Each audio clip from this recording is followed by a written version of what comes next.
Okay, we're connected. Okay, terrific. Good morning, everyone. I am Laura Shaughnessy. I serve as Chair of the Professional Counseling Advisory Committee for the State of Kansas Behavioral Sciences Regulatory Board. That's always a mouthful.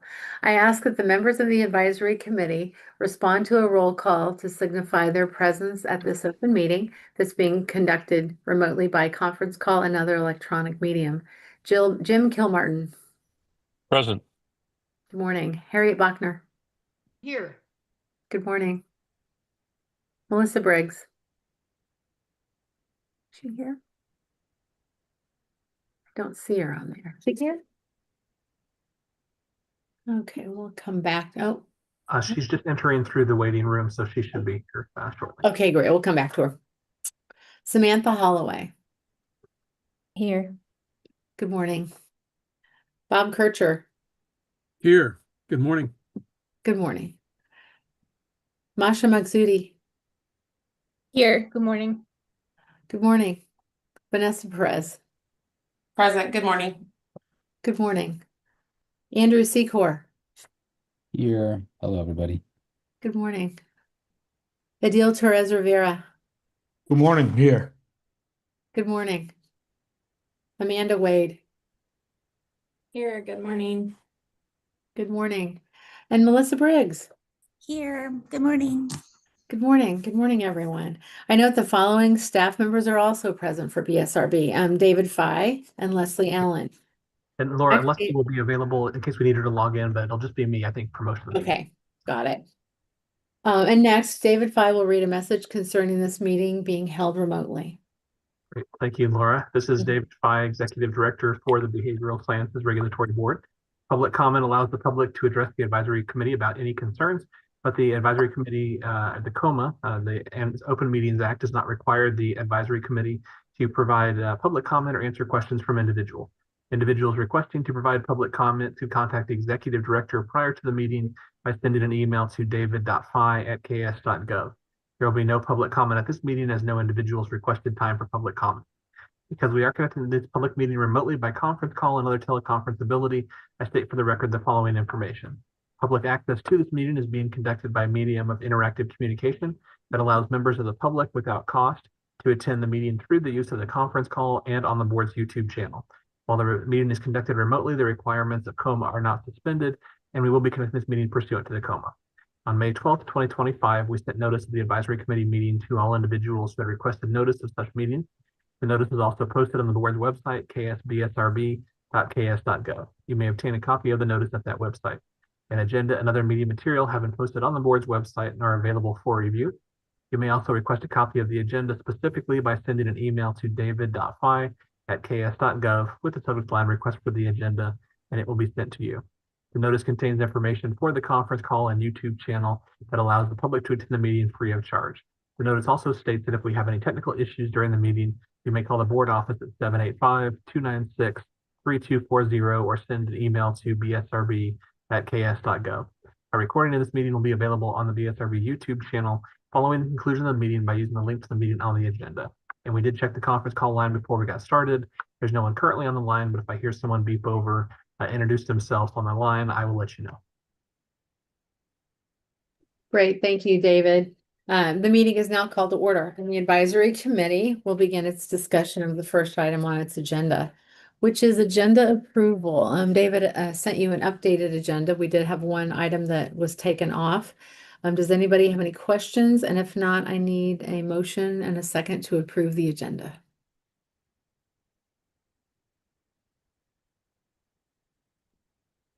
I think Harriet move.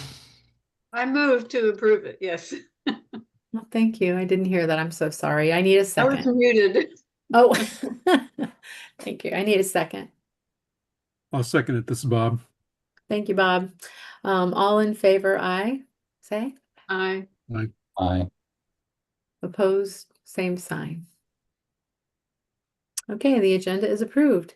We had a presentation on artificial intelligence that is not on the agenda, so we will go straight to the executive director's report. David, thank you.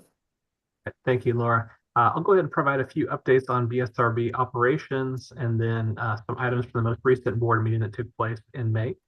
So first, speaking upon operations items, I do want to encourage anyone who has not taken the steps yet to utilize their access to CE Broker for their continuing education hours. This is something that the board designed a partnership with CE Broker to provide a benefit to licensees. It is a free service where licensees have the ability to upload documentation of completion of continuing education hours. And so every renewal cycle, we audit 10% of our licensees to ensure they are in compliance with those requirements. And the traditional method has been to send things back and forth to the BSRB office. With CE Broker, if you upload your documentation and assign it in the certain categories that are required, if you are selected for audit and you're using CE Broker, we can log into the portal, verify the hours, and then approve your audit much quicker. So we are about 5 months in to having all of the professions under the CE Broker partnership. We rolled these out in the fall as 3 phases as we oversee 7 different professions. We kind of broke these into 3 phases, but the last phase became active January 7th, I believe. And so we're coming up on about 5 months of everyone being under that agreement. And we're going to have a meeting with representatives from CE Broker sometime in the next couple weeks. We're hoping to get some updated information about how many licensees have signed up for CE Broker, how many are using their accounts, if there's any issues, if there's anything that we can do to send information out to our licensees to help them with that process, or if there's any changes that they can make to make sure that it's working well for our licensees as well. So we've also been using that as a tool for individuals. We have pre-approved providers of continuing education hours for social work, and we have been allowing people to sign up through their system for that process. So we're also going to get some updates on that. Before I go on to more updates, I just thought we had an advisory committee meeting yesterday, and we paused when we talked about CE Broker just to see if members of the advisory committee as licensees had activated their accounts and if they had any experiences with CE Broker they thought might be helpful to share. We're going to try to get some feedback from licensees, but maybe I'll just pause here. Have any of you been able to use CE Broker? Have you had any positive experiences, any challenges with the system? Anything you'd like to provide that we can collect as feedback for our meeting coming up?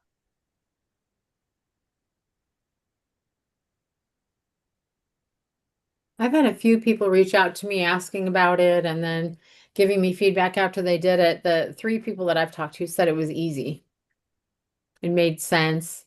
They could customize some of the things that some of the settings, and that was really helpful. So I've gotten good feedback about it so far. Okay, that's good to hear. Yeah. Anyone else from the advisory committee, if you used it yourself or if you've heard from other colleagues that have used it? I'm curious.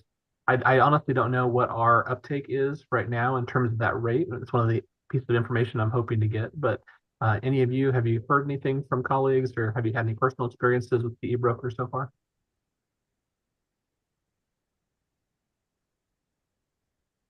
I haven't had any personal experience yet. I have my first renewal coming up, so I've looked at the information, and I'm not familiar with anybody that has used it as of yet. Well, I think we will continue to promote this, so we'll probably be talking about it, going forward, just as little reminders. I think most people, maybe it'll be something they consider, when they go to renew their license or when that comes up. I think it's a nice tool for people to use. One thing that's different, every state works with CE Broker that uses the service, and they can design different agreements. Some states audit 100% of their licensees upon renewal, and so there are some states that have made CE Broker a requirement. And I've heard some positive and negative things with that. One thing the board wanted to do in Kansas is they wanted to give people a choice, and so that is something we definitely made sure to push for and get in the final version of our agreement, was that if individuals wanted to activate accounts and use the service, they could, but nobody was required to. And so so if individuals are selected for audit, they can use the CE Broker process, but they could still do things the traditional way. So we'll continue to talk about it, collect feedback, and we'll let you know how things go. Andrew, I saw your hand up. Yeah, so when you go in here, so I went ahead to go back in the archive news to find the link, so I couldn't easily find where it was at. Ah. on the website. And then when it gets into this part where it says enter your license, I have three.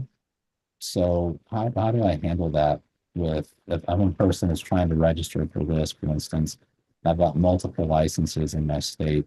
Do I just put in one? Do I put in all three? Like what do I do? Does it matter? It does matter. Yeah, that's a great question. This portal that we're using with the eBroker is not just exclusive to Kansas. And so you want to make sure that when you're putting in a number to register, you would put in the acronym for what type of a license it is first. One of the issues I think some people have run into is they've clicked on the link and they've put in 1, 2, 3, 4. And if you do that without the acronym ahead of it, it will basically take you to a board of veterinary medicine or something like that in a different state. And so, and that is just because I think that was maybe the first one they started with when they built their portal. And so for our licensees, you need to put in sort of like what you do the license verification portal. If you use that on our website, you would put in LPC and then a space and then the number, or you'd put LCPC and then a space and then the number. And if you have multiple licenses, you would, I believe, need to activate each one. So one of the challenges that I have heard from some people is that they have multiple licenses. There's not a way to upload them once for one license and then click and say apply these towards other licenses. It sounds like you have to go in for each license and upload the document. So that is a little tedious.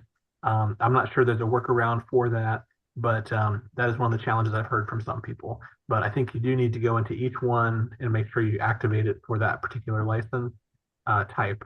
And then you would be able to upload it under that. So I think that's how they've separated the system.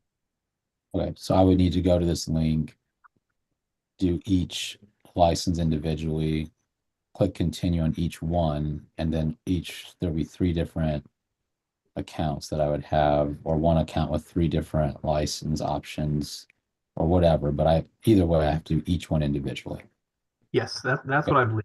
And I think part of that is because some states may have a system where they would have renewals based on alphabetically by your last name. But with ours, it is basically for most of the professions 2 years from when you first received your license. And so some people would have different expiration dates and there may be some professions under CE broker where there really is just one license type per profession. So with us, we're a little unique in that we're a composite board. Definitely not the only composite board, but you would have to basically treat each license type separately. And in terms of the instructions on our website, there's a section that has news articles, but it only keeps those as the most fresh articles. So they are still posted. You can still get to them through the website. You just have to look into the news section. And then after you click the main link for news, there's a link that says archive news. And if you click that, it'll give you all the previous postings going back to when we started posting news articles to the website. Thanks, David. Sure. Well, in terms of some other BSRB operations, we have had a fair amount of work behind the scenes, and it does take up time, and it'll lead to some good things for people in the future. So I just wanted to comment on these because most people may not see these unless you're aware this is going on behind the scenes. We're in the process of moving to a new licensing system under Estella. This is something the board voted on in the fall. Basically, the state passed a bill a couple years ago and allowed regulatory boards like the BSRB the option of moving under an enterprise licensing system with a company called Estella. And one of the benefits of moving to that system would be that it would integrate a lot of our existing functions into a smoother process. And it would allow people to apply for licensure through an online process, which is something we wanted for quite a few years. We've been able to do renewals either online or by paper, but most people do it electronically. And we wanted to move our application process to an electronic process, and this will allow us to do that. It'll also link up the payment, so there will be fewer errors of people intending to make one payment and picking the wrong category through our payment portal, things like that. Right now, we're going through the discovery process where they're going through all of our forms, all of our existing processes. And so when they build it into the system, they want to make sure they're not duplicating processes, and they can make sure to capture everything that is necessary for us to make the decision on licensure and that kind of thing.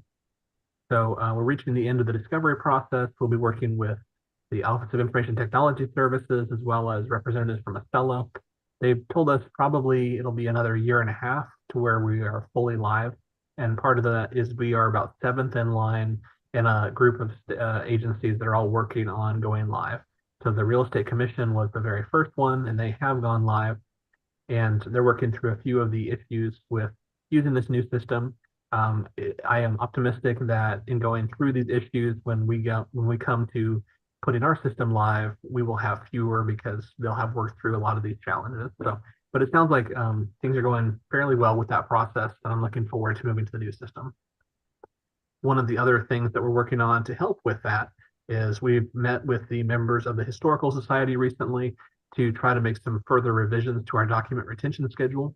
If you had been in the BSRB office going back about 5 years or so, you know that we used to retain a lot of paper documents in our office, and we really don't have a lot of space. So it was a challenge. And we revised one of our retention schedules so that we would hold the paper documents here a shorter length of time before transferring them to the Historical Society for archiving. And that has allowed us to clear about 30 to 40 tall file cabinets through some of those changes. It has allowed us to give our staff better space for them to do their jobs. So that has been positive. We've also brought a couple new staff members on board over the last few years, so that has been really helpful. Further changes we're working on, we are trying to get approval to store our documents electronically. So that way we don't need to keep paper records for everything. And once we do that, it'll provide some greater flexibility with staff members being able to access things going beyond the traditional paper folder type. You don't ever cut on a plastic board. I used and so we are working on that, and we're working on also our disciplinary files and making sure that we're following some similar processes.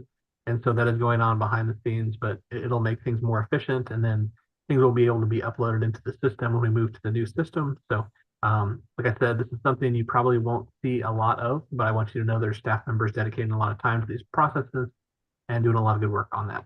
So turning next to some items from the last board meeting, I do try to keep all the advisory committee members aware of items from the board meeting. The board last met on Monday, May 12th. And one of the items that the board focused on, there was a presentation by a representative of a company called EBOS Ethics for Public Protection. He is a business development manager. His name is Bradley Guy. And Mr. Guy, he basically worked with disciplinary boards. If someone has a complaint against them and it is found there's a violation, there are some traditional tools that agencies can use, such as public censure or a fine or a suspension, or even going as far as revoking a license. Now, what his company does is that if there was a particular issue like confidentiality or dual relationships, they could work with that person in terms of going through and writing a paper or taking a specific examination on a particular topic and working with them, going through the concepts towards it being sort of an educational process. Some of the remedies the board has available to them, there's always a balance between a punishment versus trying to work with the licensee and do rehabilitative type work. And so that would be some additional tools if the board wanted to utilize some of those services from EBOS. The board heard the presentation in May. They'll probably have to have some additional discussion in July if they think those would be beneficial for the complaint review committee. But that's kind of where it's at in that process. There were some updates from some of the mid-year meetings from some of the associations. There was also one of the projects that we've talked about a few times in this advisory committee, and that has to do with the unprofessional conduct regulation review and going forward with that process. And so your advisory committee has really done a lot of work on the unprofessional conduct for your profession. Those were forwarded to the board. One thing that we did, and where we're at right now with the steps the board is taking, we worked with staff here at the BSRB, and we took all the recommendations from all the different advisory committees, and we built a very big grid where, as much as possible, we put side by side all of the different regulations that deal with the same topics, but the board could see the language across professions. And the board is going now at the board meetings, item by item, to decide if the language should be standardized if there's things that are missing for certain professions, or if there's a particular reason why there might need to be one item specifically for one profession, or whether it should be for all the professions. And so if you have listened to some of the recent board conversation on that, the discussion has been, I think, really, really good across to the board members. They're putting really thoughtful conversations. Legal counsel is also weighing in terms of the understanding of some of the language in some of these items, and also potentially the enforceability of some of these different items too. So that process will continue until the board has gone through all of the different regulations. And then once the board has come to the end of that process, we would be submitting those through to be open for public comment for 60 days.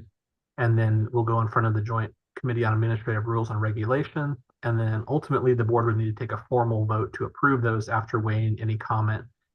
So that's where we're at in the process right now. The board is trying to look at a set of about 10 of those regulations per meeting.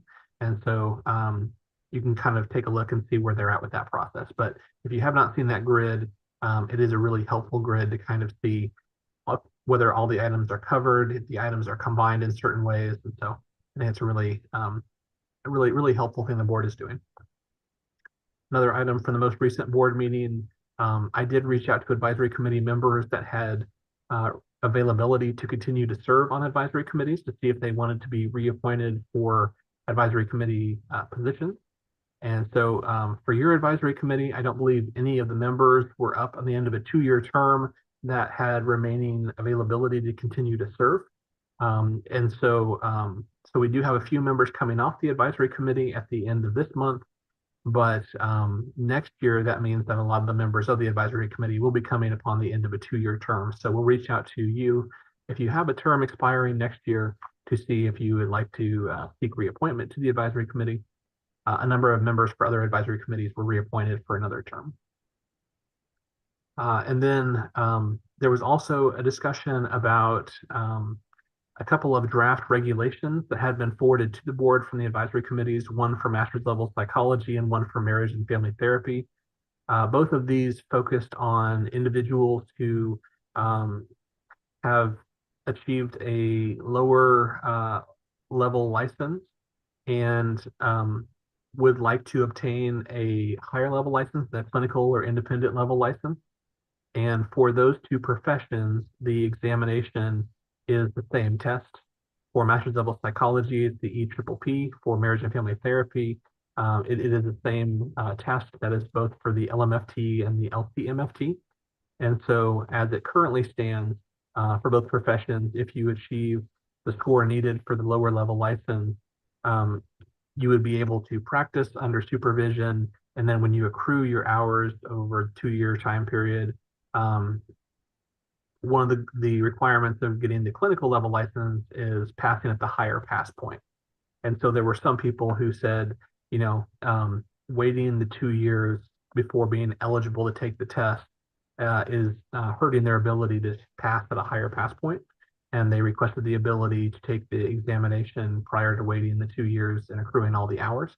And because it is the same examination for both of these professions, the board found that it was reasonable to go ahead and modify the regulations to allow them to test as long as they are holding the lower level license and they are seeking the higher level license. So they don't want to have to wait 2 years and the 3,000 hours. It would still be a requirement for them to get to the clinical level license, but they could take the test a little earlier than they would traditionally be able to do. So those regulation drafts were approved. For that to be implemented, they will need to go through the process of being reviewed by the Department of Administration, Attorney General's office, and then, as with the unprofessional conduct regulations, held open for review. And then the board will have to officially vote to approve those, but those are working their way through the system. So with that, I'll go ahead and end my report and see if there's any questions on any items I discussed or any other topics.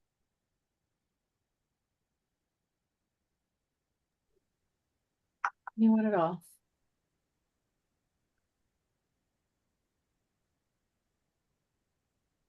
Okay, if we don't have any questions, I'd like to thank you, David, for your report. And thanks for everything you do behind the scenes. You interact on so many levels with so many people, and you synthesize it so well and keep it all organized. I quite frankly don't know how you do it, but I'm glad that you do. So thank you for your report. Okay, update on professional counseling multi-state compact. I spoke with Greg Searles last week just for, I said to him, any updates since our last meeting? His answer, I loved his answer. He said, yes and no. The no is things are moving along and there are no new updates, but yes, we're getting close to being able to be very clear about a launch date. So it seems to me like the inconsistencies in their system is they're getting a lot of the kinks worked out. And so they're getting very confident about being very clear about either the end of this fall or early in the winter, a launch. And so as soon as we have any definitive answers about that, I will be sure to let the committee know and of course let the board know. So that's the update on the compact. Does anybody have any questions or anything specifically you want me to go find out for you? Is there a way for us to know if other states have reported what their fees are going to be for the compact privilege? Is that being posted anywhere? Or is that going to be all posted at one time when everything goes live? I have seen a rubric for that. I don't think it's a public rubric. David, do you know if that's been made public? I agree with you. I have seen the list of a few states, but I don't know that it's actually been posted anywhere. But I think it's okay for us to talk about, at least from the top of my head, I can recall a few of those. We are looking at in Kansas at $25. Essentially, you have to have a license in your home state. And then separate from that, if you would like a privilege to practice in Kansas, it would be essentially $25 if you're an out-of-state licensee. Some of the other states that I recall are either right around $20 to $35 for I think at least half of the states that I've seen. There are at least two states that are basically really concerned that they would be losing out-of-state revenue and they want to make their fee the same amount as their license fee. And I think that might be Washington, D.C. Even DC and North Carolina, was it? I can't recall the other state. There were two that were leaning that direction. And I think what it really comes down to is, will the compact be a replacement for traditional state licensure for people out of state? Or will it be an expansion of people providing services instead of people having, let's say, a license in their home state and a license in one other bordering state? Will this compact open it up and so they have privileges in several states? And so if they do that and there's more people, if the privileges are going to be a higher number than the existing out-of-state licenses, then it would make sense financially if the privilege fee was lower. But I think some people are very concerned that they would lose too much revenue from losing the out-of-state fees. And right now, it's just with this model, it's unclear whether it will be a substitution or whether it will be an expansion. So Andrew, if you want that data, I'm happy to reach out to Greg Searles and ask what we're allowed to share. And if that's the case, is that of any interest to anybody else on the advisory committee? I'd be happy to share it if we're allowed to. Yeah, that'd be great. Thanks. If anybody else wants that, either let me know now or send me an email and I'll make sure to send. I can use the data. Okay. Anyone else? Yeah, I would take it too. Got That's it. Anita. Okay, And Bob. great. Well, okay. How about if what I'm allowed to send, I just send out to everyone since a good number of you want that data? That'd be great. That's I great. think that's a Thank good you. idea. Yeah, Yeah. I'll send it out. And when Laura sends that out, just make sure not to reply back with any kind of discussion, because we can send one-way communication. That's fine. You just got to make sure that if it's the majority of members of the advisory committee, we can't have interactive discussion about advisory committee business outside of a meeting. So just a helpful reminder. No, we can talk about it next meeting. If anybody wants to talk about it, we'll put it on the agenda. So let us know about that. Just like group work, David. David, has SciPact or some of the other compacts that have been in place for a while, have they had any data about a replacement or what are they seeing? Yeah, so every compact is designed a little differently, so it's a little interesting. So for SciPact, it is mostly focused on the ability to do telehealth. And so with SIPAC, you have to have it is for licensed psychologists, so it's a PhD level psychology compact. And you have to have a license in your home state. And then you apply to the SIPAC commission for the ability to practice telehealth in all other states. Or alternatively, much less popular, there is a mechanism to practice up to 30 days of in-state practice over the course of a year in different compact states. But the majority of people who utilize SIPAC go for the telehealth. But it's somewhat restrictive. You have to be physically located in your home state to be able to provide telehealth into other compact states. So if you're traveling, if you're not in your home state anymore, you can't use the SIPAC privileges. You have to be within your home state, have an active license. So there is one fee that you are paying, but it is limited to telehealth and it is limited to compact states. And so that's kind of how that works. There is a loss of revenue for states in terms of, out-of-state licensees. For Kansas, we're actually able to kind of research this in a practical way. For a lot of other states, I think they have rotating licensure, but for licensed psychologists, all of those individuals renew their license by June of even numbered years. And so we were able to take a look at that. And at least in 2024, when you look at our total number of licensees from June to July, what we did is we took a look at all the individuals whose license expired in between those 2 months. And then for the list of individuals whose license expired, we checked the SIPAC portal to verify if any of those people were still practicing in another state because of SIPAC privileges. And so that was a way for us to kind of see what the decrease was in out-of-state licensees. And essentially over the course of the 2 years, it came down to about 20 individuals who previously had been licensed in Kansas that are not just retiring from all professions in all states. They are continuing to stay active as psychologists in a different state, no longer staying licensed in Kansas. So we lost about 20 psychologist licensees. If you are looking at it in terms of benefit to individuals receiving services, what SIPAC has also been tracking is every quarter they have asked people when they renew their privileges, what states are you providing services into? And so they have a list of all of those individuals, and I had requested a list of individuals who are providing services into Kansas specifically. And then I cross-referenced that list with anyone who was still holding a Kansas license, because I didn't want to double count anyone. And essentially what I came up with was there's about 40 or so unique individuals providing service into Kansas per quarter. So over the course of a year, roughly 150 additional people are providing some level of telehealth service into Kansas through their SIPAC privileges. So long story short, these licensees, we lost about 20 going between June of 2024 and July of 2024. So we lost about 20 out-of-state licensees, but there were about 150 out-of-state licensees that were providing services into Kansas.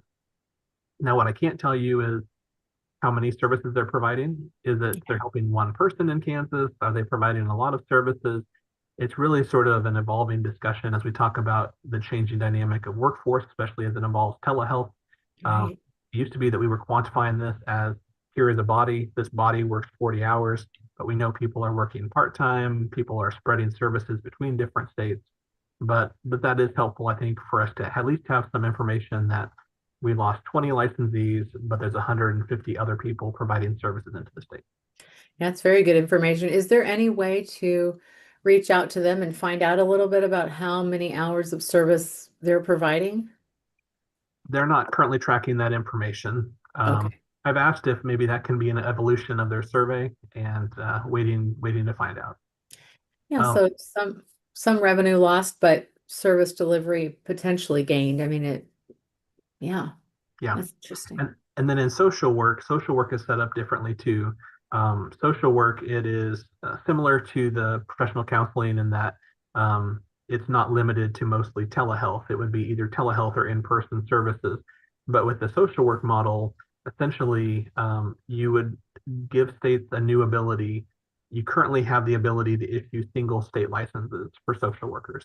Once the compact is up and fully operational, You would also have the ability to alternatively issue a multi-state license. And a multi-state license would allow you to practice in both your home state and other states. The way that they built that into the system to make sure that states weren't at least had a mechanism to make out for losing out-of-state revenue is they allowed individuals to charge more for a multi-state license than they would be able to charge for a single state license. So knowing that states are going to lose some out-of-state licensees, if you charge more for a multi-state license, you can make up that revenue that way. Very interesting. Mhm. Well, it's gonna be real interesting next year as the compact comes out. To be able to track what the change will be. I'm most interested in how many licensees we lose versus what services come into our state, just like what SIPAC is really figuring out. Yeah, and it'll be tricky. It'll probably take some time for us to fully quantify that because Yeah. whereas psychologists, they have a one-time renewal in June of even numbered years, there's a revolving license. And so once the compact goes operational, there may be people out of state that still have a year and a half left of their license period. So they may decide to let their Kansas license end, but if they're only 6 months into their license cycle, we may not know that they're going to drop off for another year and a half or 2 years or so. So Right. we'll have to track this over a certain period of time. We will be able to get good information on who's getting a privilege in Kansas, but to fully see how many people potentially we lose in terms of out-of-state licensees, that'll probably take, I would guess, at least 2 years after the compact is operational. Then, given that not all states are going to come on board at the beginning, it'll probably take a little bit longer to see that too. Right. Thank you. Unfortunately, these things are all different and kind of complex. So when we get a few years of data, we'll be able to look back a little bit cleaner. Yeah, for sure. Any other questions for David or for me about the compact? I will reach out to Greg Searles, the executive director for the compact, and ask him for that data, and I will share with you what he has that we are allowed to share at this time. So if anybody needs anything else, just email me. He's very accessible and helpful, and I can find out answers to any questions you might have. Okay, old business first. We'll go ahead and tackle old business. Continued discussion of regulation for AI. All right, David Fye, take it away. And this is going to be a short item on this agenda. I just wanted to keep you updated as we continue to understand different things about artificial intelligence. There's two new things I wanted you to know about. On a state level, there was a forum a couple of weeks ago from a company called the Information Network of Kansas, or INC. And INC assists some state agencies with different processes. They make available certain things, like for us, they helped build our payment portal on our website. And that has been a really helpful process for us as we continue to look at existing processes and make those better. They had a presentation that just briefly touched on the use of artificial intelligence to help out state agencies. I'm not sure what the full extent of that is. It seems like at that forum, some of the presentations were more of conceptual ways that which they wanted state agencies to bring problems that maybe they could find solutions to help solve, as opposed to here are all the solutions, and state agencies can kind of review these and decide if they're helpful for their state agency. One thing that they discussed that we talked about just briefly was potentially a use of something like AI as an alternative to traditional FAQ sections on a website. So some agencies I'm familiar in other states have created chatbots. And when you go to their website, the chatbot will help answer general questions if people type things into the chat.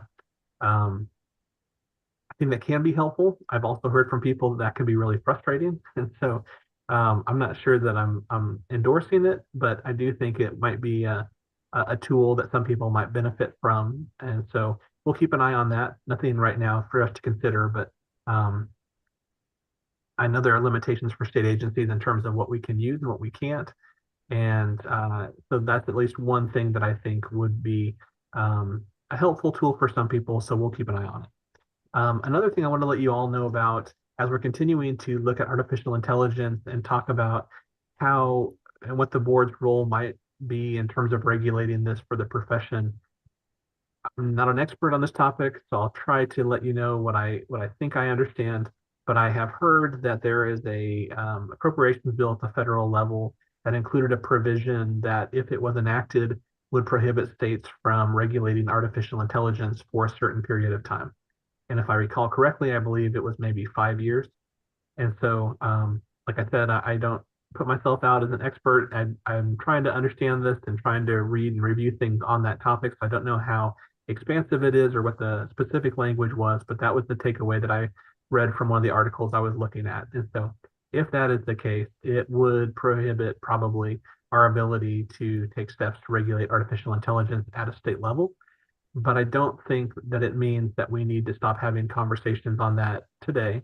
I think we should continue to educate ourselves, continue to take steps that, if we are able to regulate artificial intelligence, we can still come up with recommendations for the board Right. on what the best things would be. But I did want you to know that that is something that is now in play. And so if it does pass, it will be a factor, a significant factor. So we'll continue to monitor it, but I wanted to make sure that you all were aware of that at the federal level. Anybody have any questions, or is anybody else tracking that information? If so, if you have more to share, please feel free to share any comments or insights you've had into that. Yeah, certainly, even if we're even prohibited from regulating it, it is still obviously a very important conversation to have. And we have other governing bodies. I mean, we can look at the ACA for guidance. I mean, there are all kinds of organizations that we can, look at for guidance about how to have the conversation, even if we're not allowed to regulate it. And with all the educators on our advisory committee, I mean, I'm sure they're all looking for how to think about it and how to integrate how things change. Any questions from anybody or feedback?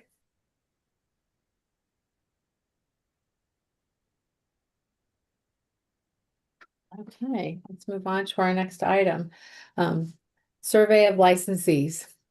Okay. At the last meeting, we walked through the draft survey results, and we did share these with the board and also a beginning comparison report at the last board meeting as well. I would recommend that you continue to look through the data. We will have a final version of this report, but I don't think it'll be too significantly different than the version that you received last time.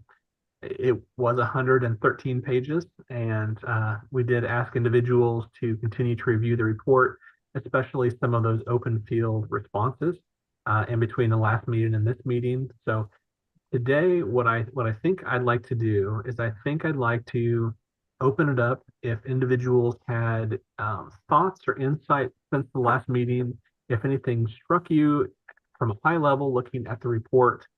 And then we can have a conversation about sort of a plan for how do we take this information and have constructive conversations moving forward as an advisory committee without being overwhelmed by all of the information, because it is a lot here.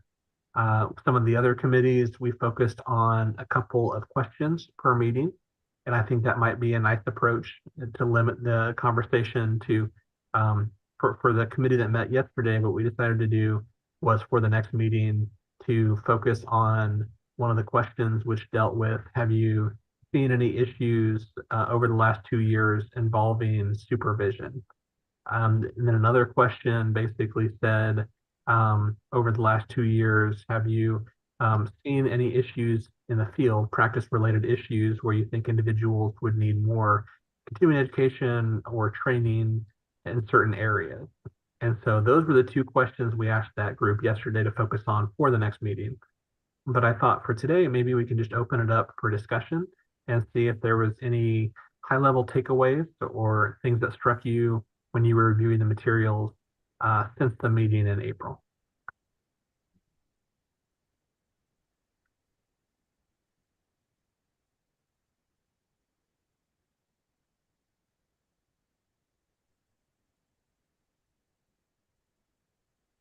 One thing I noticed was the feedback about wanting more ethical guidelines on telehealth.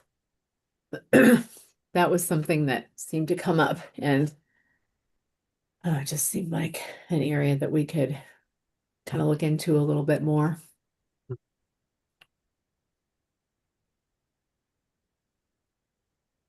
Anyone else have any questions or feedback about what you've looked through?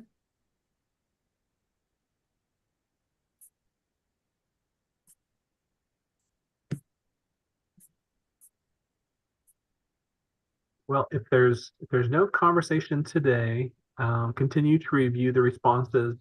As we mentioned last time, the first 25 pages or so of the survey is really the summary information. And I think, Tyla and Emma, I do want to praise them again. They're two members of my staff that did a lot of work in terms of helping to put a lot of this information into nice charts and also to summarize, in some cases, hundreds of responses. I'm looking at the question on supervision for the LCPCs, 344 LCPCs answered that question. And that's pretty intimidating. I would be intimidated. I've read through the responses, but I primarily tasked them if they could go through and sort of and analyze that information and sort it.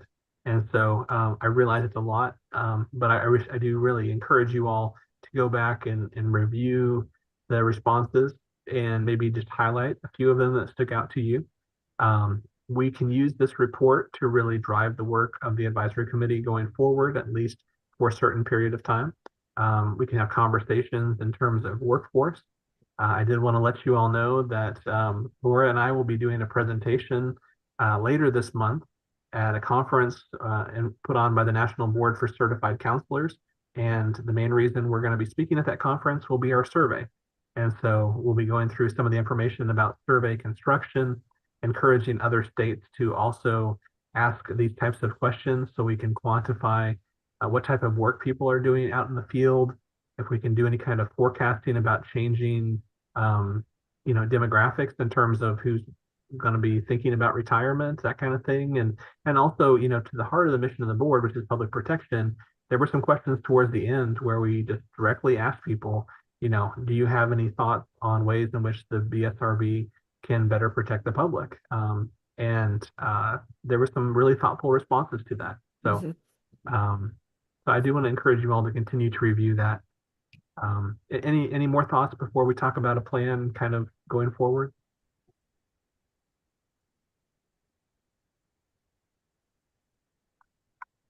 Well, how about, like I said, I realize this is a lot of information and it can be kind of intimidating to tackle it all at once. So to break it up in a constructive way for the next meeting, how about if you focus on the question on supervision that is on page 18 of the report. It's question 14 for the LPCs / question 15 for the LCPCs, which says, over the past 2 years, have you experienced any negative issues involving supervision? If so, please explain. And then also, for now, how about if you look at page 14 and 15, and that involves question 12, which says, over the last 2 years, based on your observations and experience practicing in the professional counseling profession, could you share any information on any practice-related negative issues you have seen, such as areas where practitioners appeared to need more continuing education or training in a certain area? And that item also references appendices in the back. So you can look at the summary information there, but also please review the information in the appendices because I do want you to kind of hear the voice of the people who answered these surveys as well. Great. Okay, we have homework. 4 of you get out of it. But the rest of us will look at the survey information that you're requiring, and we'll discuss it at our August meeting. Thank you for that. Thanks for breaking it down into bites that we'll be able to digest and really dive into. Any questions for David? Okay, we will move on. Supervision manual. What do you got? Okay, so this is a topic I think we may have just briefly mentioned it at the last meeting, but over the years, 2 of the professions have created manuals to be helpful for individuals as they are accruing hours towards a clinical license. And the first group that built this type of a manual was the social work profession. The advisory committee had a subcommittee that really focused and built a lot of the framework for this. And I believe about 2 years ago, the Marriage and Family Therapy Advisory Committee said, we really value the supervision manual the social workers created, and we think that could be helpful for our licensees as well.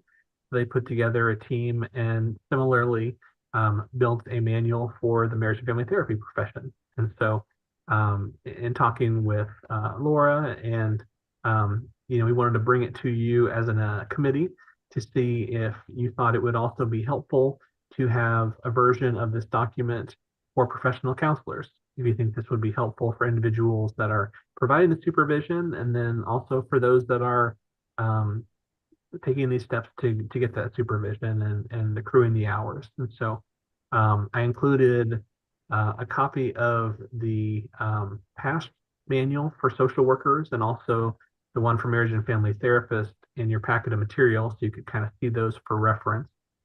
I do think if you would like to do it in a similar fashion to what the social workers and marriage and family therapists could do, you could have a subcommittee that could meet a few times with members of our staff and really go through this and talk about maybe some of the differences or maybe some of the items you'd like to carry over.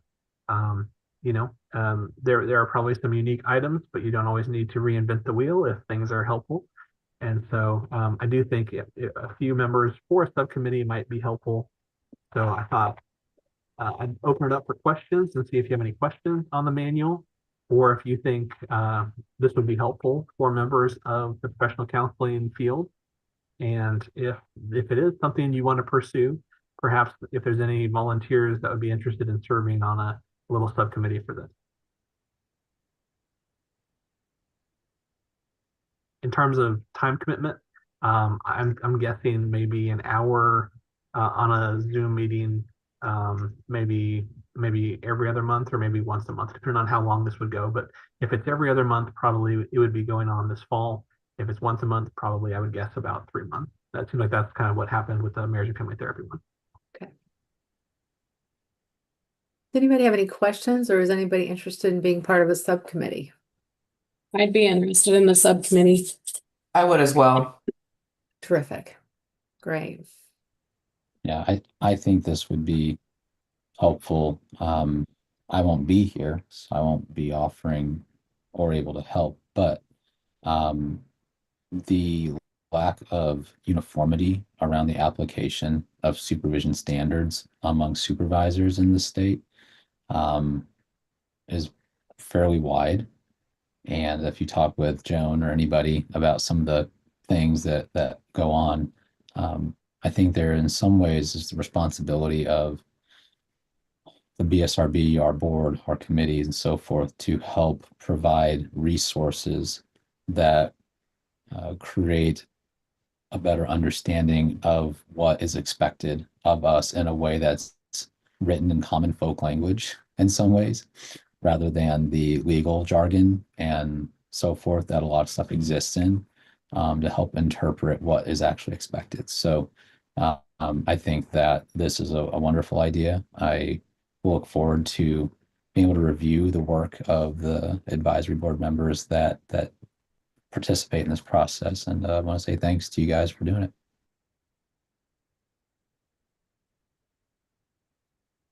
Thanks for that feedback. And David, I'll ask this another time, but my curiosity is how would we get ongoing feedback from the people who are leaving the committee? I don't even know if that's an appropriate question to be able to ask, but it certainly is my curiosity. Do I ask that now, or is that a conversation we need to have later?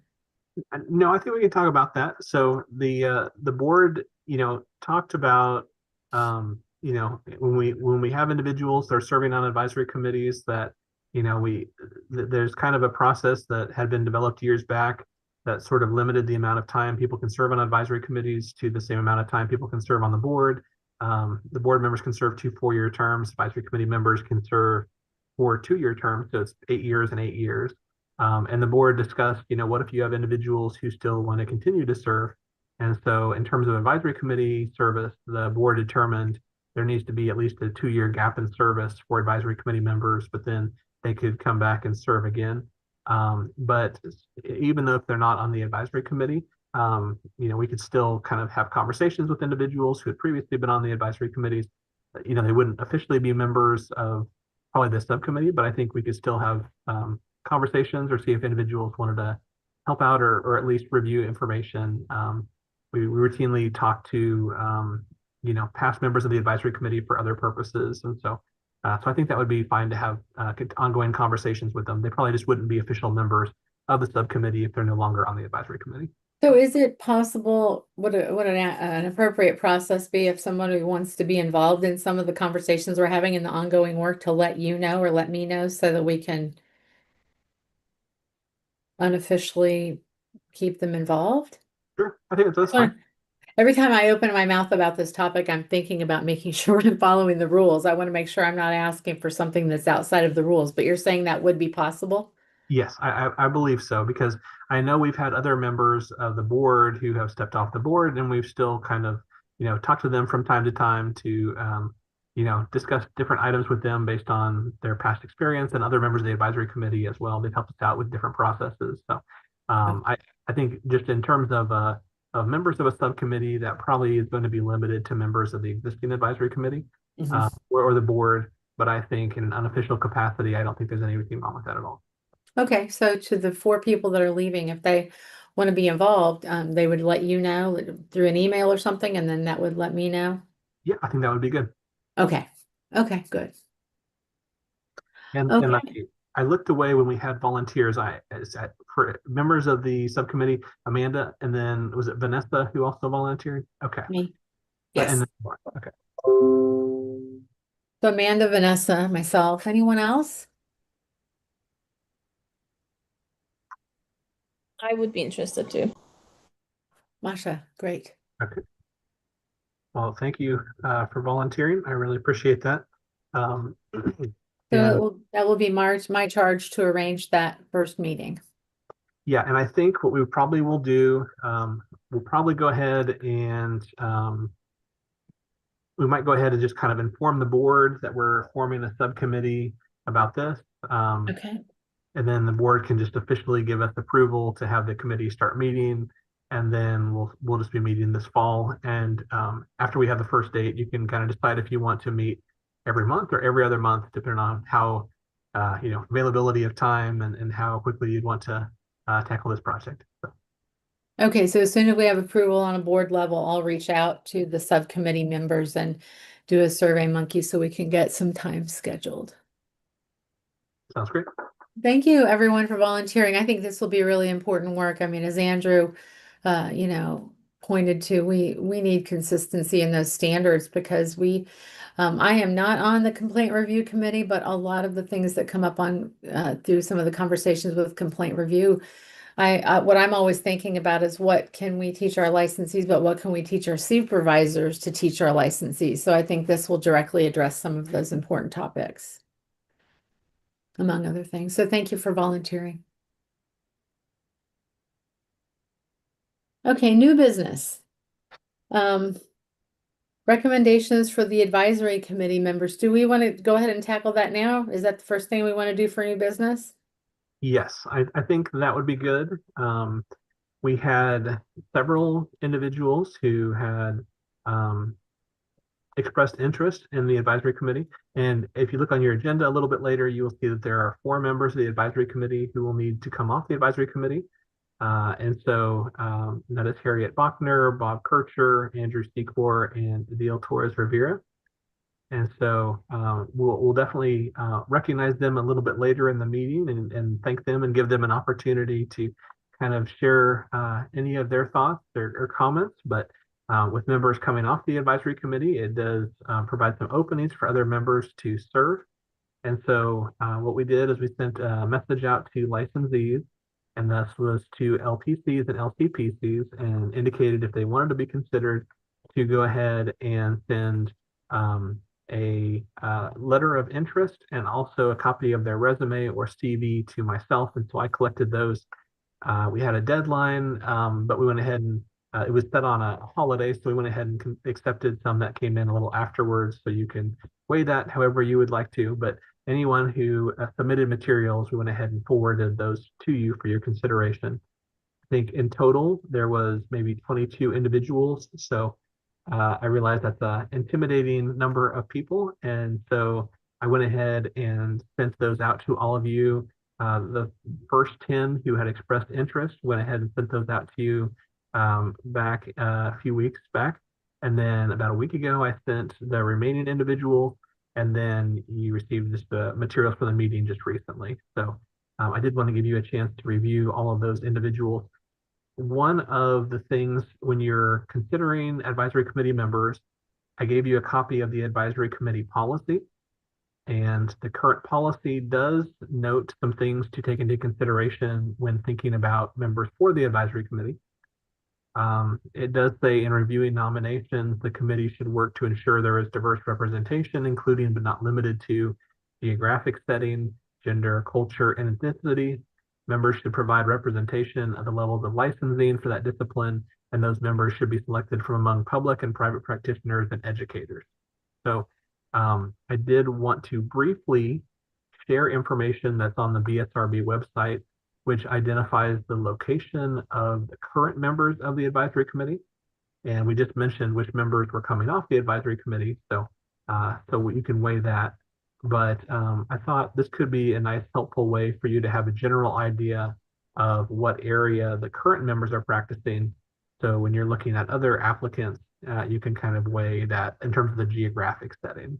So the current members of the advisory committee, Laura Shaughnessy is from Roland Park, Jim Kilmartin, Shawnee, Harriet Bachner, Pittsburgh, Melissa Briggs, Topeka, Michael Countryman, Eureka, Samantha Holloway, Manhattan, Bob Kircher, Lawrence, Masha Mazzuti, Wichita, Vanessa Perez, Bel Air, Andrew Secor, Spring Hill, Adil Torres Ramirez, Wichita, and Amanda Wade Pratt. So keep in mind, 4 of those individuals are coming off the advisory committee, but I thought it might be helpful just to review the location of the existing members as you're looking at locations of other potential members. And just as a reminder too, so even though there are 4 members coming off the advisory committee, you don't have to make recommendations on 4 individuals. The advisory committee policy does say there needs to be a minimum of 3 non-board members and a maximum of 10. And so you could add at most 4, but the committee also, the policy does say that it recommends staggering people on the advisory committee, so that way not everyone comes up at the same time. So just something to consider. So you could add as few as 1 or as many as 4. And then when you come to your recommendations, you can do that either by a formal vote or you can do it by consensus. It doesn't say that you have to do either one specifically. If you do a vote, it just says you can't do a secret ballot. It has to be public. And so what I have seen, probably the most popular method that people have used in the advisory committees, and I think the one that works the cleanest, is sometimes members of the committee will start the discussion and they will say which members of the advisory committee stood out to them the most. And so instead of going person by person, if there's a consensus that just naturally forms when people are saying which individuals stood out to them the most, they think would be the best members to be recommended for the advisory committee, sometimes that's kind of the most helpful and the cleanest way to do it. But you do have some flexibility here.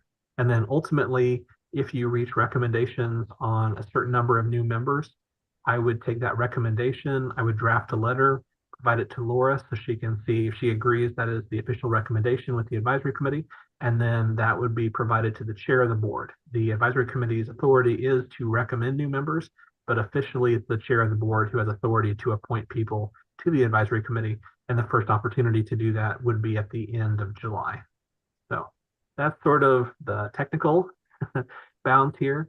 I usually do not weigh in terms of recommending one person over the other, just trying to focus on the policy and let you all have a good discussion on this. So I'll turn it over to Laura and you all can have a discussion on applicants. Thank you. I had 2 more things to add to what David said. David and I spoke as we were setting the structure for doing this, and we liked the idea of appointing 3 people so that we left an opportunity to leave one more person we could appoint, take that number over to next year so that we didn't have too many people joining this year. So we liked the number of 3. Of course, that is flexible. I assume we're going to find at least 3 people that we can have consensus or a vote on that we can agree on. But if it comes down to needing to add a 4th, we can certainly do that. The other thing I want to notice is that we are losing 4 educators. So to me, educators need to be really considered with a little bit of weight to make sure that we have enough educators on our board, because on our advisory committee, because our educators bring such good experience. So I'm thinking about that as I've been looking at the list. So that being said, I think a good place to start is to, do what David suggested. We did this last year and it worked out really well. Very quickly were we able to decide on the people that really stood out. So will you all please give your feedback about who has really stood out as good candidates? Well, I'd like to say who stood out to me. Mhm. The first one, Maureen Bostic, Mhm. for one, had many years of experience, which I think, looking at 40 years of experience kind of gives a broad perspective about, so that was one thing. Also, this person does pro bono counseling too, which gives some sensitivity to people who may have issues with income and ability to pay.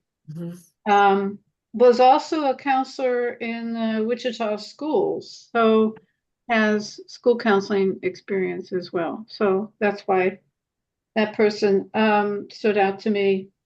Michael Diggin is another one who also has Native American background, and I guess I was looking at that kind of diversity. I think that that's something we still can consider. Um, uh, so, and then Amanda Brown, who is from West Kansas, and I was thinking I couldn't remember if we had people on the committee who are from West Kansas. Really? Amanda is okay. So, but when I was looking over all of the people who sent in materials, it seems like so many of them are from northeastern Kansas. Yeah. So in addition, Amanda Brown had, many really good qualifications. And let's see, Jason Lee, who has a lot of scholarly activity, is from Wichita State University. So I was looking at, yes, there's another educator. So that was another person that stood out. And then the last one, Joshua, and I don't know if I can say the last name, Pasquivix, is also an RN, and I like that perspective, a medical perspective, possibly. Joshua Pascois, yeah. Thank you for saying that. Okay, so those are the folks that stood out to me. Okay. Do you remember where Joshua was from? I don't remember. He, shoot, I can look it back up. But I thought he was up in Kansas City. Yeah. He's in Merriam, Kansas. Okay. So he's up here. Okay. He stood out to me as well. Another one that I found interesting was Caleb Adegoke, maybe Uh-huh. how you say it. yeah. He had a lot of diverse experience, so he stood out to me as well. Also Marcy Johnson. She's got kind of, I think, school counseling and LPC, and so that stood out to me as well as having kind of both of those sides. I think we had another person that had kind of school counseling too, but she really stood out to me. Maureen Bostic, she was the one that had school counseling. Is that right? Maxine. Maxine Bostic. Okay. I liked most of the people that have been mentioned, Amanda Brown especially, just because being the kind of solo person representing the western half of the state. Mhm. I have the benefit of being from Garden City originally, so I know Southwest Kansas really, really well, but having that Northwest side would also be beneficial because we are so rural out here. Okay. Got it.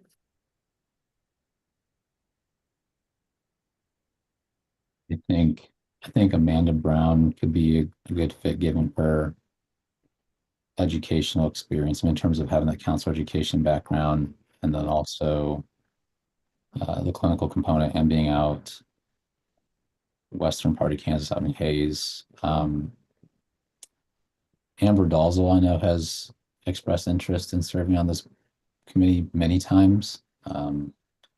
She's been practicing for quite some time, has the clinical background across range. I know she's in this area up here in the Kansas City area. Has the art therapy background as well. Has served in a range of areas. So she's one that I'm familiar with just from several years of us going through this and seeing her name pop up. And then Amanda Petra Gardner's in Topeka. She's got a really strong clinical background, familiar with working across various states,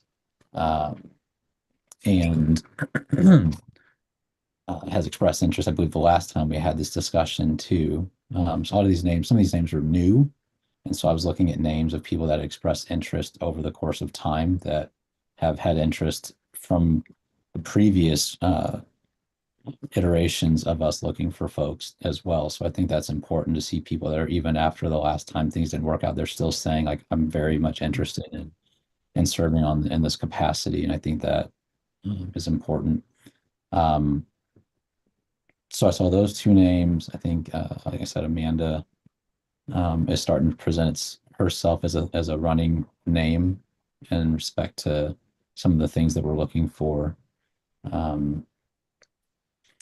And I know Jason's at Wichita State. I see here Masa and Adil, and they're starting to try to create a monopoly, I think, here with some of the Wichita State representation. Um, but I'm familiar with Jason as well. His work there at Wichita State, counselor education. I know he's involved at ACA and presenting and other areas. So I think Jason could be a good representative if we're looking for someone with educational background. That's also a little bit more central. I know it's kind of central south in the state, but those are a few of the names that were showing up for me. Amanda Petrick is also president of KCA. Yeah, she'll be finishing that up. She'll be done this month, so she would not still be president of KCA should she be, but she was president this past year. Yep. The two that I had especially noticed was Amanda Brown, which was mentioned several times already, and Amanda Petrick Gardner. Those were the two that really kind of stuck out for me. There were other ones. Some didn't really seem very connected to Kansas, and Yeah. that was a concern that I had. But Yeah, that but matters. those that really kind of stuck out as being not only connected but would be good in several different ways was Amanda Brown and Amanda Petrick Gardner. Got it. I'd like to follow Andrew lead. I think that this is a good problem to have. We have way enough, okay? But I would like to have that follow up with that idea of people who applied before. Mhm. So I think that people who applied before, have something to say about. I'm also familiar, of course, with Jason, so and I'm biased, so I shouldn't even vote on that. But I think that he has proved over the years that I've been here, proved that he really cares about the profession and he represents us well abroad. And he also has something else, and I know this is a no-no nowadays, but he also represents a little diversity in terms of race, ethnicity, and gender. Yeah. So that's my take. Thank you for that.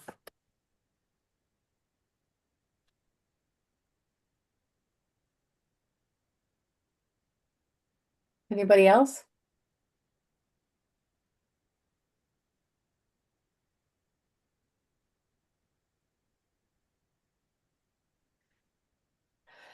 So as I look at these, Amanda Patrick Gardner, Amanda Brown, Jason Lee all had multiple people mentioning their interests. Amber Dizelle has been a repeat person. So that's again another consideration. Any other feedback about the other people that have been mentioned? Caleb Atakogi was mentioned, Mary Johnson, Michael Diggin. I think that with looking at the number of And Maxine Bostic. Maxine Bostic, yes, thank you. I'm I sorry. think with the council educators, like you mentioned, Laura, that we're losing, I think with Amanda Brown and then Jason, Mhm. and of course, Amanda Patrick Gardner, she's currently enrolled at K-State and the other parts of council. I mean, she's got a strong clinical background, but I think, I mean, we're losing, you said like 3 or 4 educators. I mean, you have, in that sense, some of the people we've talked about there have that education background that you were looking at, Mhm. also representing some of the diversity and also the strong clinical background. I think what Bob is going to, as well as that strong connection to Kansas, and an interest in our particular state. So in terms of some of the things you mentioned, that's just some of the stuff going through my mind as we look at the folks that you had mentioned initially. Then we had some of the other individuals too that had been discussed, but that educational component that you were mentioning, trying to have that representation there, those initial 3 folks seem to offer that. Yeah. Component. Thank you for that. I'm looking at Michael Deegan. I want to learn a little bit more about him. I read his CV, but anyone else have any other feedback? I think Michael's he was one on my list too. I didn't mention him. I had a lot of people on my list that I liked, but I had to try to cut down. But I think what stood out for Michael is he's got some of that substance world. I know we're LPC and all that, but I do think that that brings some different perspectives on our practice as well. So Yeah. I agree on that. Yeah. Looks like he's in McPherson. Is that right? Mhm. Yeah.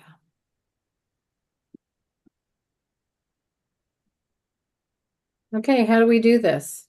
What do we do now? We've narrowed a list. Read your list, Laura. Who all do you have? Okay, Amanda Petrick Gardner. 5 people mentioned her. Amber Dizelle, 2 people mentioned. Maxine Bostic, Michael Diggin, 2 or 3, depending on. Amanda Brown, 5 people spoke to. Jason Lee, 3. Joshua Paskowitz, I could say his name earlier, 2. Caleb Adagogi and Mary Johnson, each were both mentioned.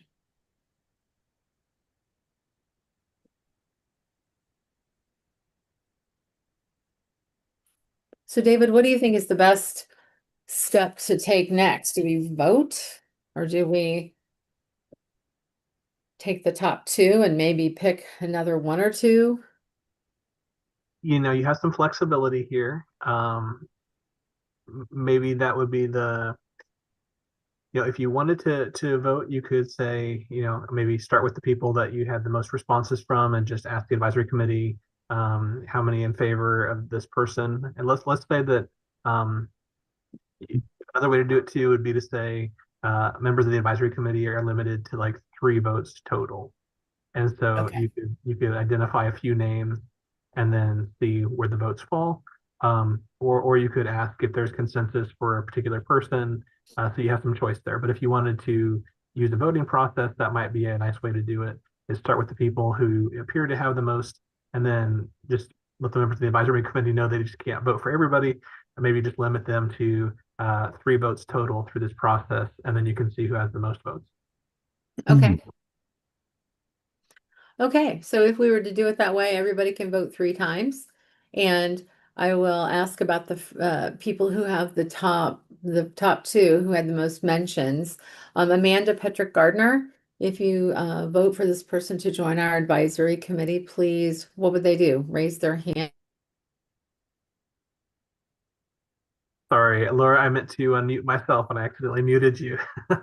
Yeah, it looked like Samantha and Melissa are muted and not on camera. So if you wanted to, yeah, feel free to just maybe just raise your hands on your screen and we'll keep track of it that way.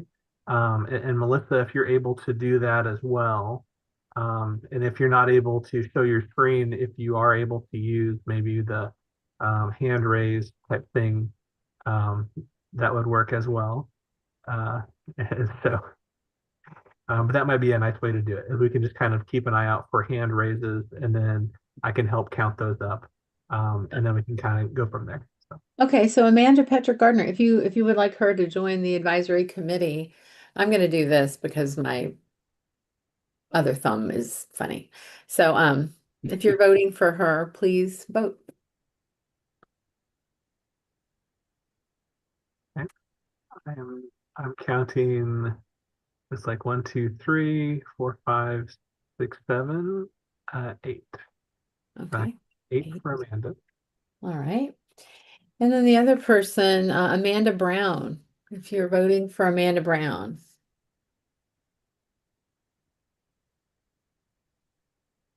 Seeing 1, 2, 3, 4, 5, 6, 7, 8. Okay. Okay. Okay. And so those are the 2 that had the most mentions, for lack of a better term. Okay, so what should we then go through the next group of people? Is that what the best? Yeah, I think so. I think if you had maybe a few other names that you had marked as receiving multiple members of the advisory committee, highlight them. Another one who did receive a lot of mentions was Jason Lee at Wichita State. If you're voting for Jason Lee, please do your thumbs up. I'm biased, but he got my vote. Well, you can vote. Oh, okay. Yeah, and I should have said this at the beginning. Yeah, it's not uncommon for people to know members of the advisory committee who apply, so it's okay to do that. So, sure.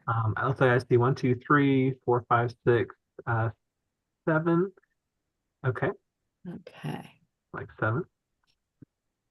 Okay, another one with a lot of mentions, Michael Deegan. Native American.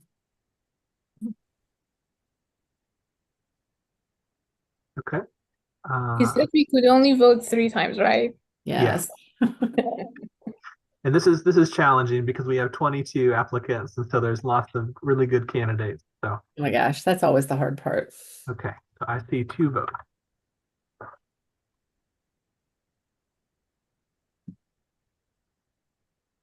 Okay, the next person to vote about is Joshua Paskowitz, RN, Merriam, Kansas.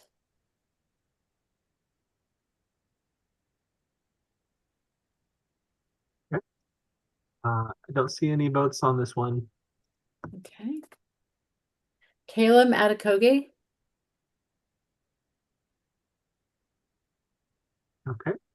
Does anybody have any votes left they can use? Yeah, I'm thinking we Yeah, don't. I don't have any more left. Good point, Andrew.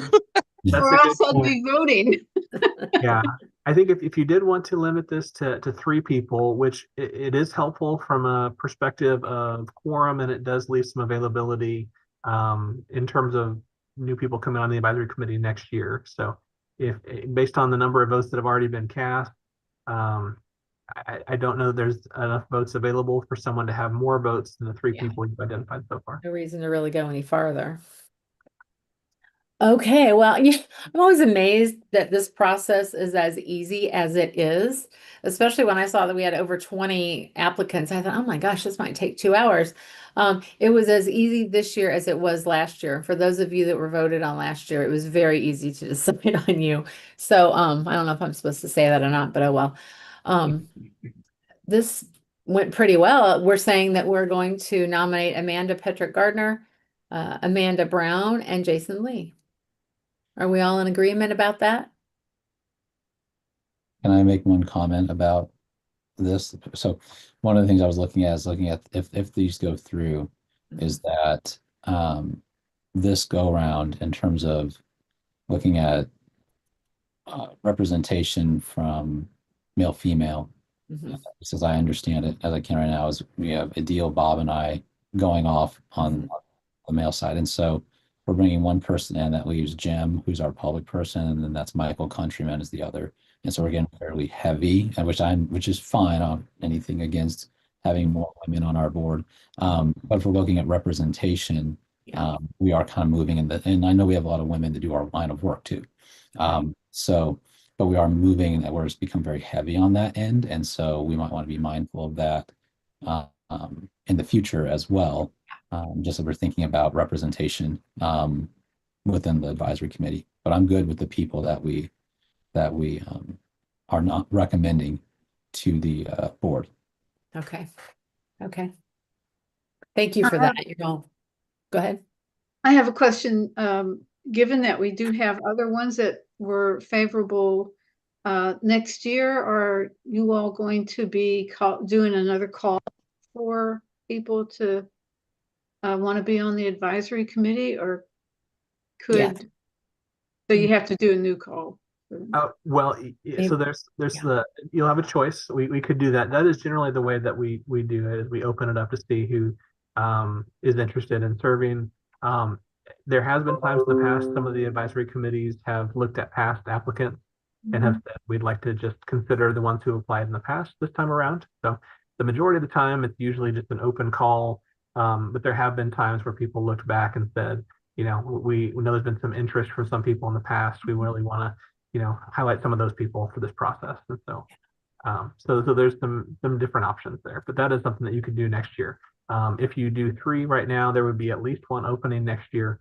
What we always do, or what we're trying to establish the pattern, is to contact all the members and ask them if they're seeking reappointment or not.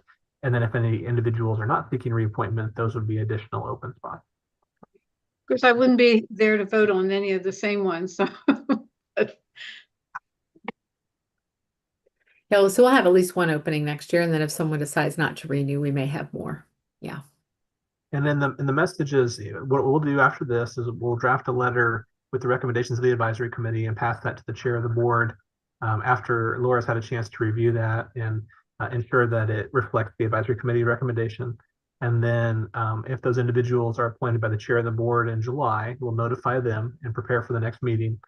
And then we also notify anyone who applied for the advisory committee who was not selected to thank them for applying.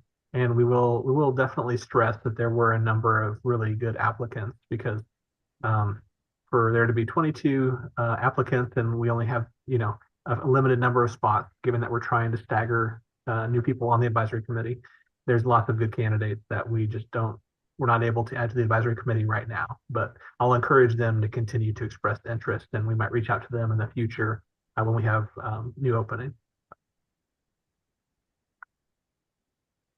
Thank you for participating. Thank you for participating in this process. That's a lot of P's. It's very important. And, I have a passion for and a respect for educators, and I'm glad we're getting some educators back on too. So I think it's very important. Okay. Alternative pathways to licensure. So this was something that was brought up at the board meeting. The chair of the board would like the advisory committees to have a discussion on this topic. Specifically looking at licensing examinations and our current requirements for different licenses.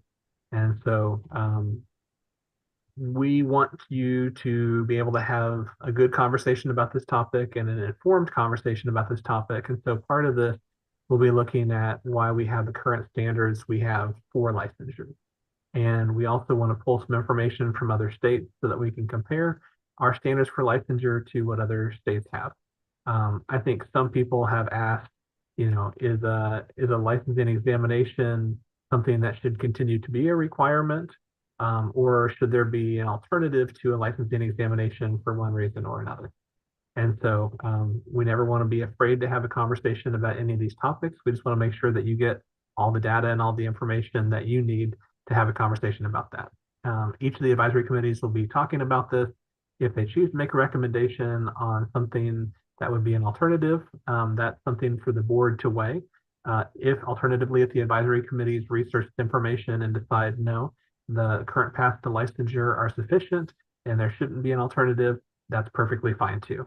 I'm not trying to push the advisory committee in one direction or another, but this was something that came up at the board meeting, and I do think it would be helpful for each of the advisory committees to be knowledgeable about conversations taking place in other states, and so that you can kind of weigh in on this topic as well and decide if you think it'd be appropriate for a recommendation for a change or not. And so kind of wanted to frame this and where this came from, and then let you know sort of the next steps. This is not something where it's going to be sort of a short, quick conversation.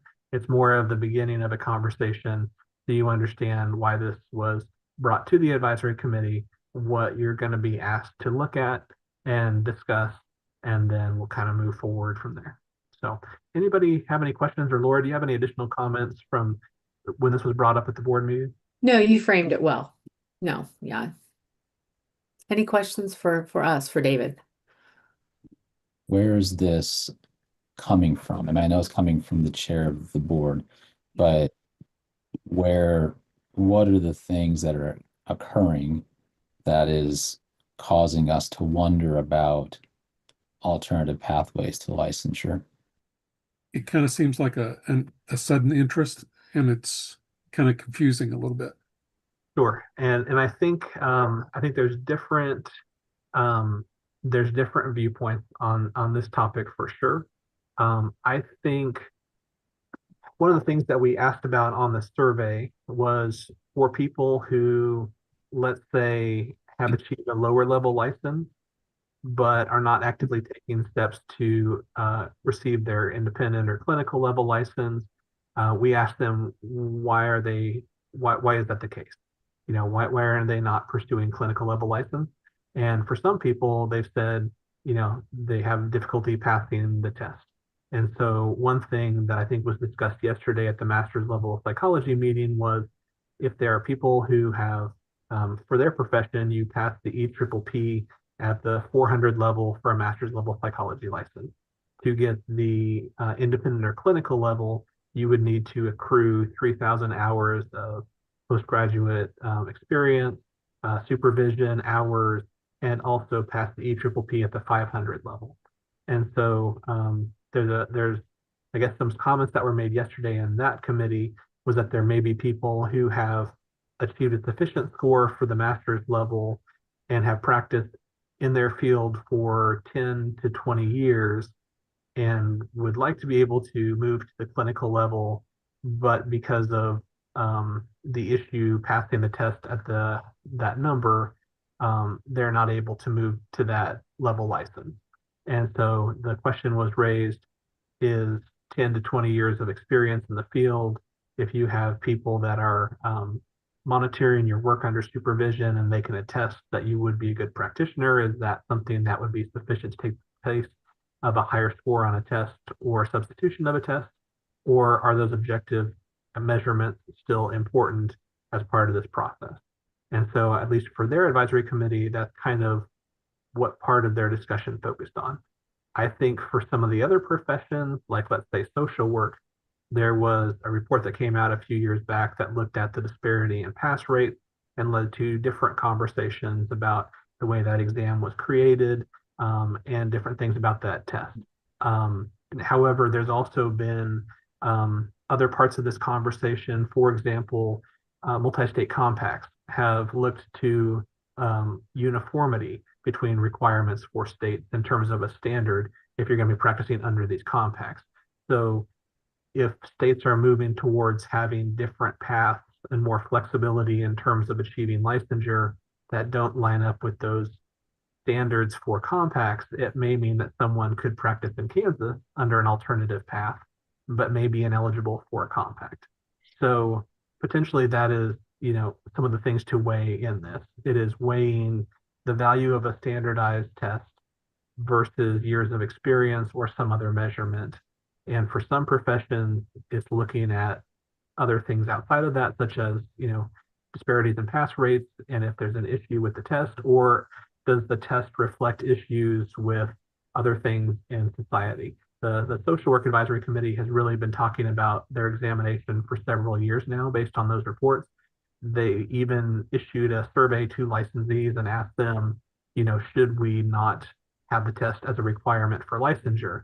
And the social workers licensed in Kansas said overwhelmingly that the test should continue to be a requirement for licensure. So there are different perspectives, and that's why this was deferred to each of the advisory committees to have a separate conversation. I know when some of the professions were started, there was some, grandfathering in of individuals who've been practicing for a number of years before a standardized test was required.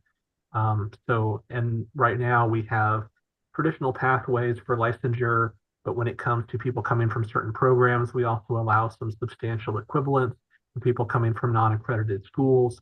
So we do allow a little bit of flexibility in certain ways, but when it comes to things like a standardized test, that has been traditionally one of the things that has been a requirement for licensure. And so now Kansas is a little unique as well, because for some states, there may be only one level of permanent license. Let's say marriage and family therapy and professional counseling. And then if you have a license below that level, in some other states, they may refer to it as a temporary license or a provisional license. And you have to get to the independent level eventually, or else you have to stop practicing. And one of the things that I've liked about Kansas's model, and it's similar to Ohio as well, is that there are two levels of permanent licensure. And so that independent level may not be what everybody wants to pursue, or it may not be appropriate for everyone, but that doesn't mean you have to stop practicing. You could continue to provide services even if you're still practicing under direction. So it's a really complicated conversation. And I can't say for sure that this was all brought for one reason or another, but I think one other topic that I haven't talked about is just the push for more people to be in the workforce and more people to be able to get licensed. And so I think there's a conversation about our existing requirements, and I think we've done a good job of this the last few years to look at our educational regulations and statutes and say, are these all appropriate? Do we need to modernize? Do we need to change some of these things? And you've been very active in the committee to make certain changes in some of those requirements. And for some of them, you said, no, this is really a requirement that should be remaining in place. So I hope that's helpful, but that's kind of where I think some of the push is coming from and where some of the conversation is focused on. I guess that when you're talking, David, one of the things that come back to me is the idea of if this is a privilege or a right. And for me, always, the idea of having a license was a privilege, was not a right, which means I had to earn it. So I think that the ethical point that comes to me is because I did work with the whole idea of development of the NBCC license test, okay, way back in the 90s, an idea was to trying to fit that test so the people could have the minimum basic requirement in terms of knowledge and be able to practice. So trying to find an alternative piece to that, start to give me a little bit of the, it's almost like it's a debate in some states in terms of you don't need a license to talk to people, which is mean that, you don't need a theoretical basis in order to apply counseling principles. So all of that I know is very complex, but that's where, as you talk, that's what comes to me is the idea. License mean that I have, some kind of privilege in order to work with people versus, if it's a privilege, I mean, it's just a right, then I don't need to prove anything because I was born with that right. So anyhow, just me. And this will need to be a really thoughtful conversation. You bring up some good points. One thing that we don't want to do is to move quickly or act rashly and then have inadvertent consequences. I know within the last few years, there were some steps at the federal level, I believe, for professional counseling and marriage and family therapy to allow some Medicare reimbursement. But one of the things that got passed in the bill that allowed some of those reimbursements had to do with there was a very specific definition that was put into law for those professions. And so if there is something that we might change where our definition of that profession no longer meets the definition in the federal legislation, that could potentially disqualify people for some of those very important reimbursements. We wouldn't want to do that. So we will definitely be taking a close look at any kind of conversation. But then again, like I said, I never want the advisory committee to be afraid of having a conversation about some of these difficult topics or challenging topics. So I would, for me, I look at it as you're balancing this idea of standards that we're holding for people that do the work, and then making sure our standards are aligned or appropriate with where we are today, and are they unnecessary or unnecessarily difficult to allow people to enter the workforce. There's this balance here. And for me, I hear workforce come up a lot, and I think probably in some degree in Arizona when they tried to go back and deregulate everything, which would be a terrible mistake to deregulate everything by psychology. You weren't going to have any recognized professions. So we're trying to make it real easy for people to do stuff, but then we don't really have anybody that's recognized except psychologists. So I think that there are, workforce is important, but I also think about who's in the workforce and who's doing the work, and how are we ensuring that those people are qualified and able to do that work. And in some ways, standardized exams, we say, are kind of our minimum level threshold, in a sense, like this is minimum level knowledge. And that's the thing, it's normally minimum level knowledge people are supposed to have to do the work. It's not saying you have to have all knowledge. It's saying this is a minimum standard we expect you to have. And I know there are folks that are unable to pass some of the exams. I know that NBCC and the folks there that were administering the NCMHCE did do a major revision, one that I thought was, I was still excited to take the old one that was a lot harder. I thought, though, was more able to demonstrate people's clinical information gathering, decision making, which is what that exam is looking at, is how can you gather information and what kinds of decisions are you making surrounding this process. And they've made it more like the NCE, where there's one answer is multiple choice, one answer, versus them all being weighted, which in previously that exam, you had a scenario and you had 8 options and they were all weighted +4 to -4. And so it was a much different exam. I do think that maintaining a standard, we saw those results that were presented to us about pass rates in Kansas compared to other states because of our dual testing process. We do see that Kansas had a significantly higher pass rate on those exams than other states that didn't have that, at least if I'm following that data correctly. And so I do think it's reasonable to have a conversation. And I'm glad to hear that it is going to be something that is a slow process, because I think there are many factors, including the fact that the compact for us does require a exam. But when I look at the idea of, and I know I won't take too much more time, this is my last meeting, so I figured I'd say something before it was over. Because I haven't talked a lot today.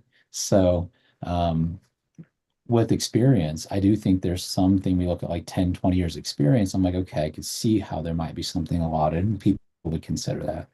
And I also think that it becomes difficult to judge what each person's experience actually is and if it's worthy or not of a clinical license.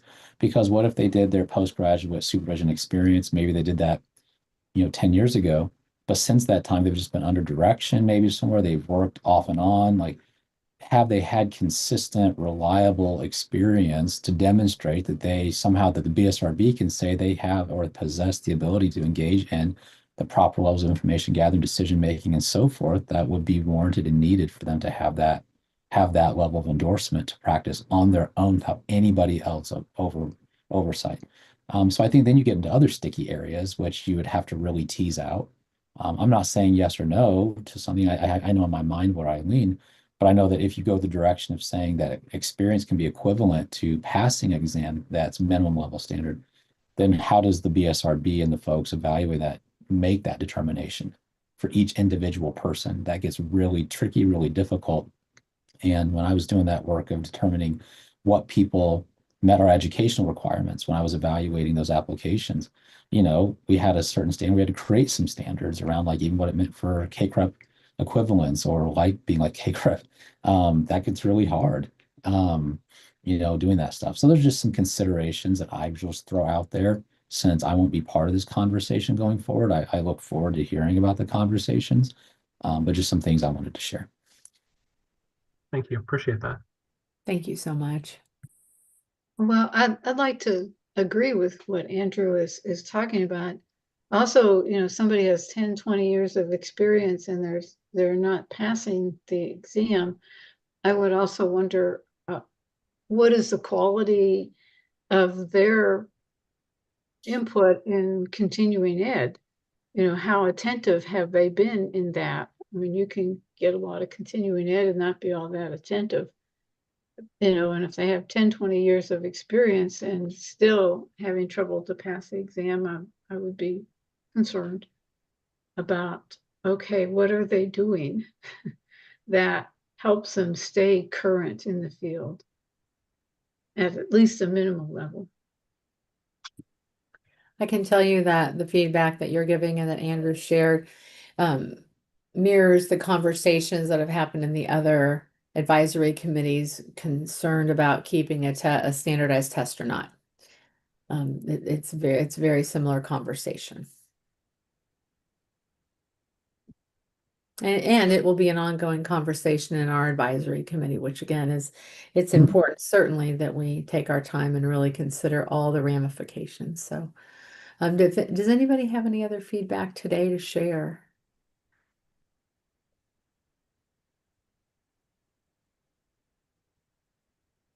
Okay, well, yes, this topic will be an ongoing conversation. It will show up in old business and we will keep having the conversation for as long as we need to reach what seems like a very thoughtful decision.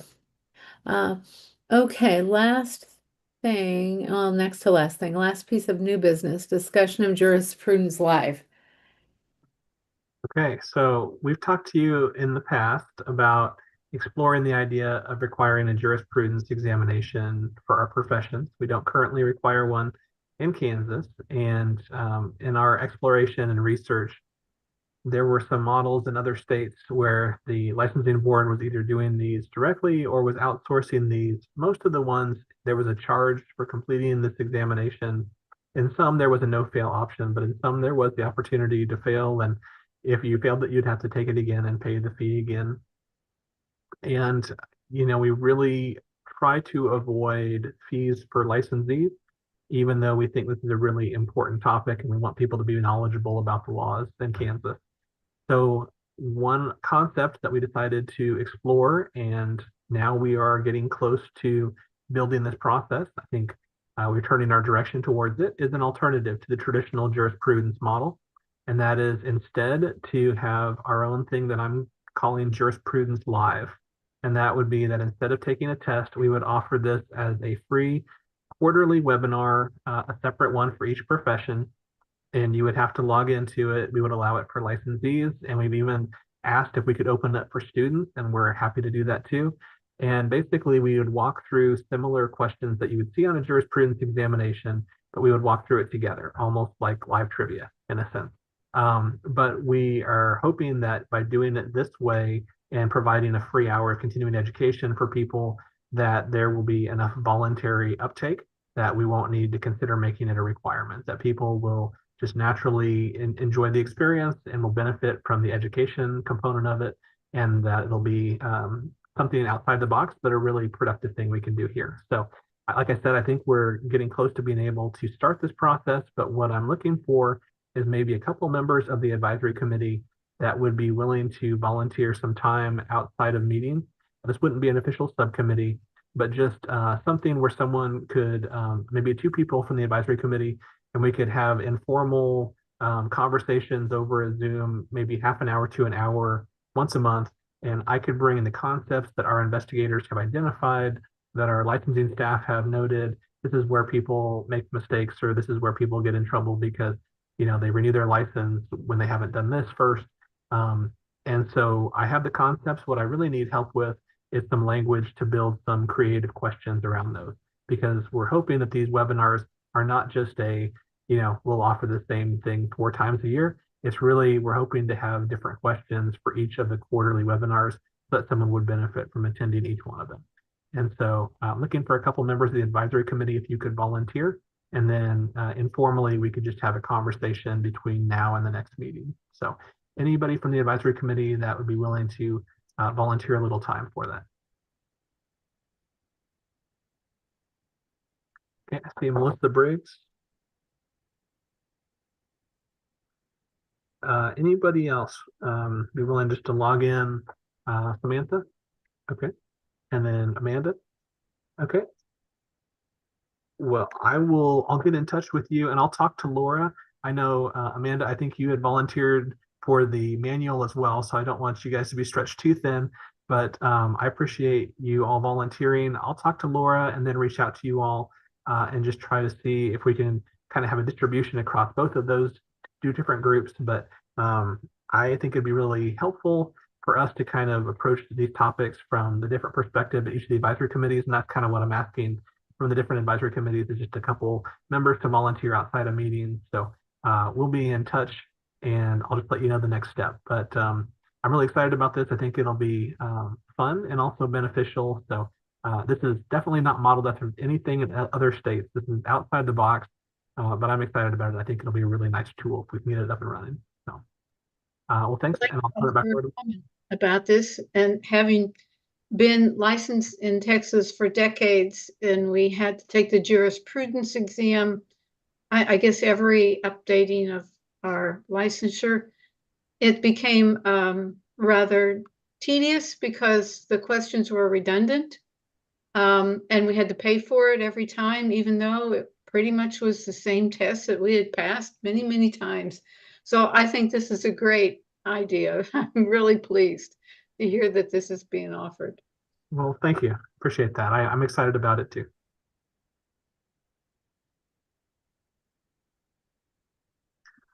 Okay, well, I'll turn it back over to Laura.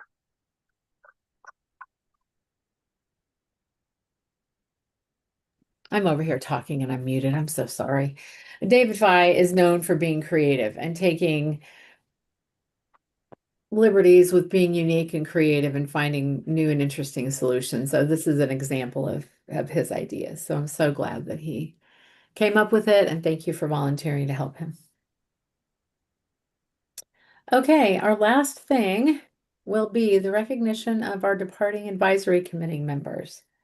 I looked at all 4 of you and did one little piece of math. You have contributed 24 years of service to this advisory committee collectively. You are all educators and intelligent and ask good questions, even though Andrew feels guilty sometimes about how many questions he's asked. I'm so grateful for all the contributions that you've all made, and we are so very grateful to have had you on this committee. You raised my game, which is something I'm always going to welcome. You've all brought such a wealth of experience. And I just want to say thank you for serving. And I also want to open it up if each one of you do want to say something as you leave. Anybody want to say anything? I would just say that it's been an interesting 8 years. There's been a lot of water under the bridge, a lot of things that took place during that time. At times it was going pretty slow. At times it goes real fast. But I've enjoyed every minute of it. And I haven't missed more than, I think, maybe one meeting in the whole time. So 1 or 2 times. So Yeah, I was kind of thinking you might be perfect attendance, but you just doubted yourself that you missed a meeting, huh? early in the process, yeah. Well, I really have enjoyed it. Seriously. Thank you. Thank you. I have appreciated the opportunity as well, and had I not had some other community commitments that I've made this year, I would want to continue to stay on the committee. But I'm just looking at how much time I have. I hope that maybe I can reapply sometime in the future, because I only did 4 years, not the 8 years, so. Right. And the one time I did miss, I was on a plane flying across the Atlantic Ocean, and so wasn't able to log No on. Wi-Fi. I always say there's Wi-Fi on those planes. I don't know about that. Never works. Well, I'm always afraid to be on my phone or to be on anything when I'm flying across the ocean. Right. Anyway, but thank you for the opportunity. Thank you.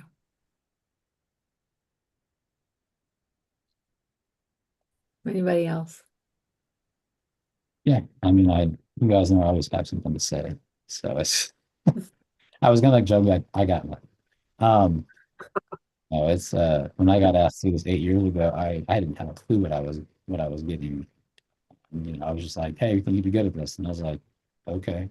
And so I joined, and I will say it's I've learned a lot. I mean, the amount of exposure you get to the inner workings of what's happening both within the state, the BSRB, and so forth is just, you can't say enough about how important it is to be mindful of all the things that are going on, no matter how big or small. And I think that's what I've learned here is that the work that is done in here is important.